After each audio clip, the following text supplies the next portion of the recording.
Hey there, fellow Star Wars aficionados.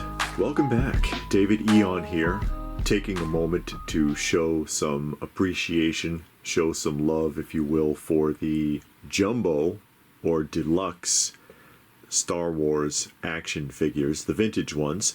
These are the original set from 1978. 1978. And these are roughly 6th scale, roughly 1/6 scale. I know sometimes if you were to look these up, like if you were to go on eBay and look for these, a lot of people would call this the 12-inch series, but only a few of the figures are actually 12 inches tall. The size range is kind of all over the place. Like, you know, C-3PO and Luke and Ben Kenobi there. They're all about 12 inches or so. Princess Leia is a little shorter. Vader is like 15 inches. Chewbacca is like 15 and a half, I think. And then Boba Fett there is 13 inches. Boba's kind of big in comparison to the other figures. So I guess Princess Leia was wrong. He wasn't too short to be a stormtrooper. The stormtrooper actually looks like he's about a hair shorter than Han Solo there.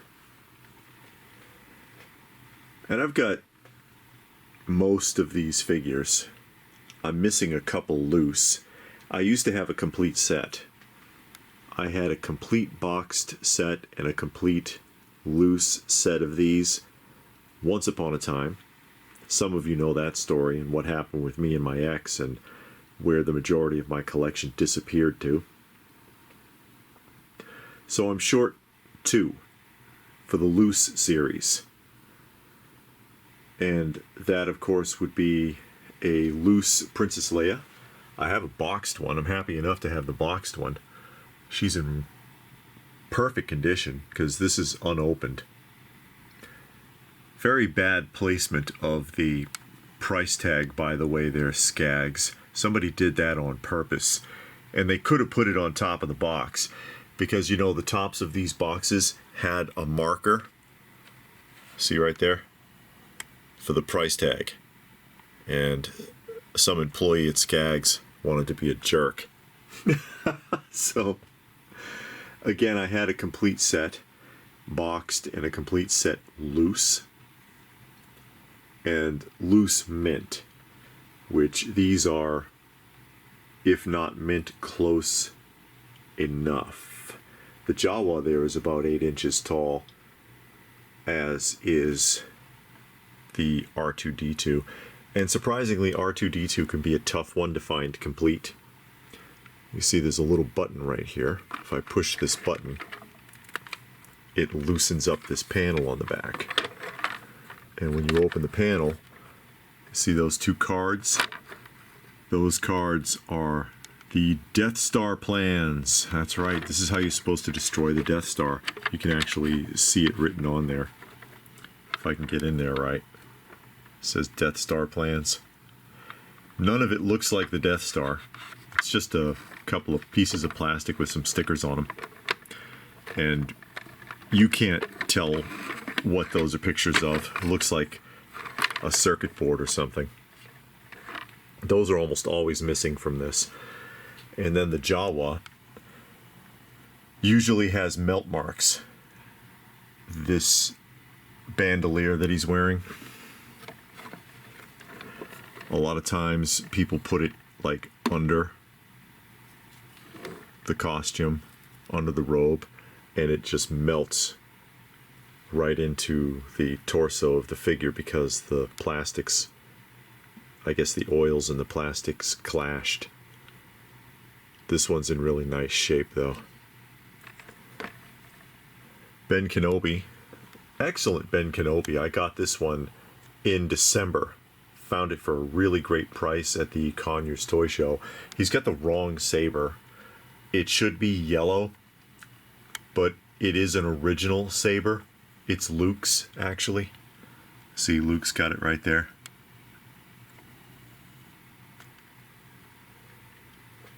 So it'll do for a stand-in until I can get the proper one. But again, Still on the hunt for a loose, complete, like minty Princess Leia. And then I would need IG-88, and that's a tough one. IG-88 is a tough one. When I first got my original IG-88, which I found him in the box before I found him loose, in the early 90s, I paid like $40 for it. And trust me, that was the going rate. How much is it now? I don't know if I'll ever find IG-88 in the box again, if I'll ever be able to afford it. Additionally, it would be nice if I could get a boxed version, because eventually I would like to have all the loose examples as well as boxed examples again. I would also like to have the remote controlled version of R2-D2 in the box, as well as the Yoda puppet, which those don't cost too much, but it's tough to find them in halfway decent boxes. It really is. Even loose, a lot of this stuff is tough. Like the Boba Fett here still has his Wookiee scalps and everything hanging under his arm here. These are supposed to be Wookiee scalps. See? These. Those are tough to find. Sometimes Chewbacca's bandolier is missing these little magazines, because these do come out. Han is always missing the damn medal. And that is an original medal. Hard to find him like that.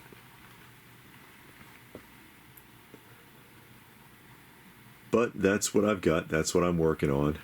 I do these Star Wars journey videos from time to time showing things that I've picked up recently, and it's been a while. It's been a while since I've been able to do one. Haven't really come across anything reasonable that shows. Star Wars merchandise in any kind of halfway decent condition has gotten to be so expensive over the years. It's incredible how much it's gone up. Original stuff, original Kenner product from the 70s and 80s, that is, in comparison to where it was even a couple of decades ago. But hey guys, you know, I'll throw it out there. What do you think of this line? Are you into these, or are you into more so the 1/18th scale figures like these? Is this more your bag, as it were? Let me know what your thoughts are in the comments section down below. Please do give the video a thumbs up if you got something out of it. Hope you did. Share it if you can. Subscribe if you're new. All of that good stuff. Check out some of our other content. We do a lot more than just Star Wars. We do a ton down here. Toys, action figures, vinyl records, vintage movies, vintage television. If it's nostalgic, we're into it. So come on and join us if you haven't already. And if that's it, then what more can I say? But thanks for watching. And we will see you again soon.